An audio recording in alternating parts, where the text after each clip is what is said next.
Today I am celebrating International Skeptics Day, and it's quite funny because yesterday I found myself being teased by someone who is an ardent atheist and sees themselves as a bastion of truth and factual discernment of this incredible reality we call being alive. And he was teasing me kind of, you and your spiritual blah, blah, blah, blah.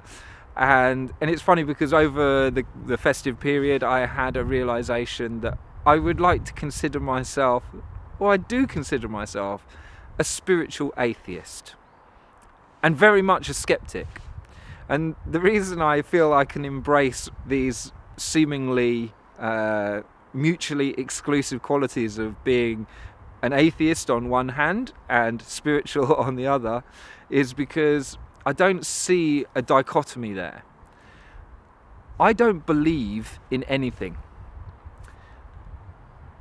And I see that as kind of being the basis of atheism. It's the idea of not actually subscribing to a belief. And I've often, regarded people who believe in the word of God as being this thing that was written in the Bible or in the Quran or the Torah. And, the way I understand that is that human beings have written those documents, and they may have been inspired by the spirit of what they call God at that time, but ultimately they were written by human beings. And I don't subscribe to the idea of a bodily resurrection or of a virgin birth. I believe these are metaphors and that are used to explain stuff that may be difficult to do in any way that is anything less than poetic. And unfortunately, a lot of religious people have clung to those ideas as factual realities. I don't think I know enough about reality to say that those things are impossible, because strange things happen in this world, but still, I don't subscribe to them. So I'm very skeptical. I really do not believe in anything. I've never felt that my ability to enjoy life or to live a good life depends on me having to believe in something. And yet I had this out-of-body experience when I was 18 that for me left me in absolutely no doubt about the spiritual reality of existence, that I'm not material first, but spirit first, soul first. And, there are countless people on this planet who subscribe to that same idea.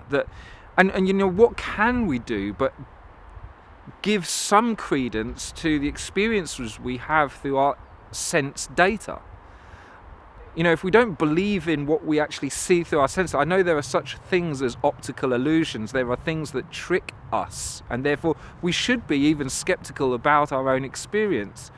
But when one has an experience that leaves one in absolutely no doubt, and then encounters other people that have also had experiences that leave them in no doubt, and then start to see documentary evidence of things that leave us in no doubt, it would seem foolish, I believe, to then choose to not believe a word that any of these people say. And yet, I believe until you have that kind of experience, you're much better to not believe in anything. So I very much consider myself a skeptic. I do consider myself an atheist to the degree that I don't have any beliefs that I adhere to, that I have adopted just for the sake of explaining reality to myself.